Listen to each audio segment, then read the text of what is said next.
friend at work who had asked me some questions, and over a couple of weeks' time, I had done some studying, thinking, praying.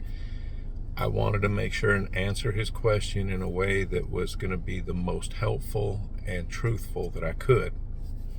So while I was studying Matthew chapter 13, trying to answer his questions the best way I could. I had this dream. To begin with, it didn't seem like much of a dream. I was at home with my wife, and I'd been invited somewhere, and discussing it with my wife, we decided we felt like we should go. We weren't even sure what it was. We went, and when we got there was a very long line. And looking at this line, I said, this is going to be horrible. Maybe we should just turn around and go home. But we stuck with the line, and to our amazement, the line moved extremely fast. And before we knew it, we were standing at a gate. And there was a man at the gate, and I started feeling my pockets, like, where's my tickets? And I could not find any tickets. And I told the man, I'm sorry, I can't find my tickets. And with a smile on his face and more love in his voice than I think I've ever felt, he said, you don't need a ticket. Everybody was invited. And at that moment, I just felt so welcomed and so at peace. And so we went inside, found myself in another line. This time my wife was not with me. There were several lines that went different directions. And again, this line went very quickly, and I found myself at the end, towards the end of this line, I saw a large field, probably 75 to 100 yards across. On the other side of this field, there was a building that was so long, I could not see either end of it. Looking right or left, I just could not, it just went on and on. And I got up to the man at the end of that line, and he said, everybody has their own door that they have to go through. And he pointed at a door, and he said, that is your door. As I took a couple of steps into the field, he called back to me, and he said, but you may have to remove a few things to get in. So I walk across this field, and as I'm going across, I noticed that the door to the right of my door, there was a man there with a machete, and he had some tall weeds in front of his door, and he quickly cut them down, turned around, and threw these weeds into a brush pile that had been piled up for burning. The man on my left-hand side, he had some pruning shears, and he was jabbing at some tall grass in front of his door.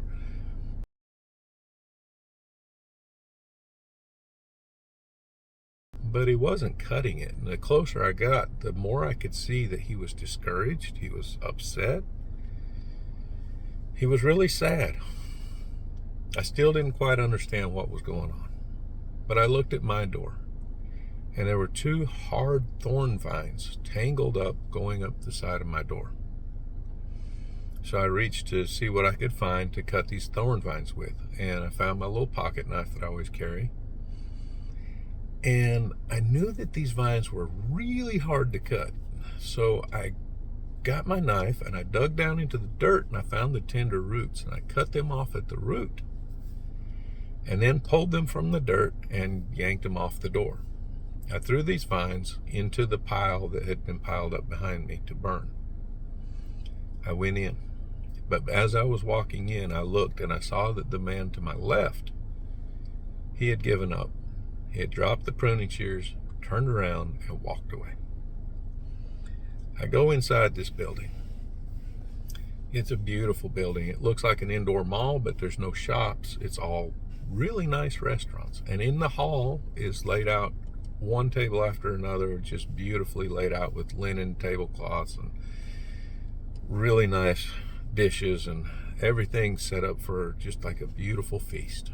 And there's a voice coming over the intercom. It says, just pick any item off of any menu and the feast will begin soon. I see that there's thousands of people there. So I see a stack of menus. I go over and I just start thumbing through it. And as I did, everything suddenly went quiet. All the chatter quit. There was a whole different feeling in the room. I turned to see a man had just almost like he had just appeared in the middle of the room.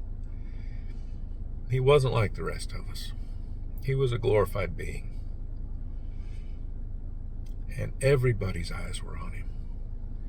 And he said, I am so glad that you chose to answer the invitation, that you came here today. And if you have loved ones who are not here, don't be too sad. There are many standing in the fire now as we prepare to have a feast. The rest of the world is burning, but many standing in the fire now knew that they heard the invitation and they should have come. They can't come right now, but later they'll be able to join us. Suddenly I realized what this was. And I turned to look to see who was and wasn't there. But I wasn't allowed to see that. I woke up, I was sitting up in bed, my heart was pounding, I was in a cold sweat. I had hundreds of names, faces going through my mind. Hundreds of scenarios where I had interacted with other people. Did I take the time to uplift others? Did I witness when I had opportunities to witness? Did I encourage others, or was my interactions less than that? And it left me pondering.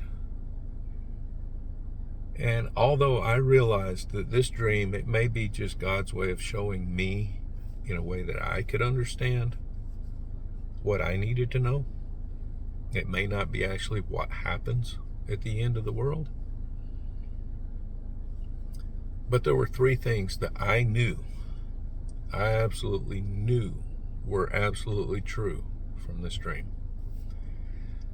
And the first was, everybody was invited.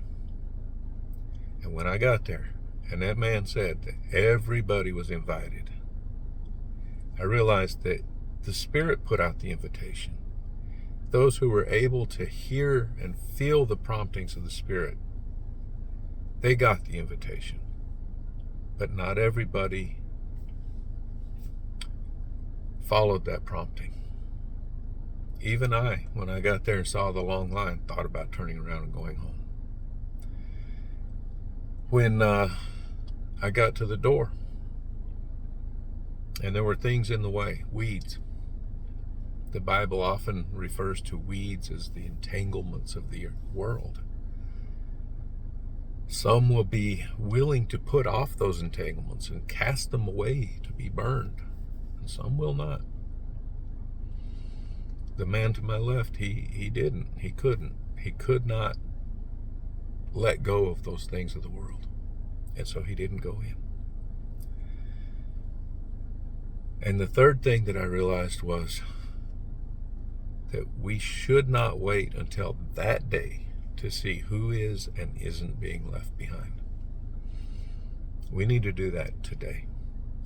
We need to be aware as we go through life, how we talk to people, who we talk to, any connections that we have. Are we uplifting and witnessing in every way that we can, or are we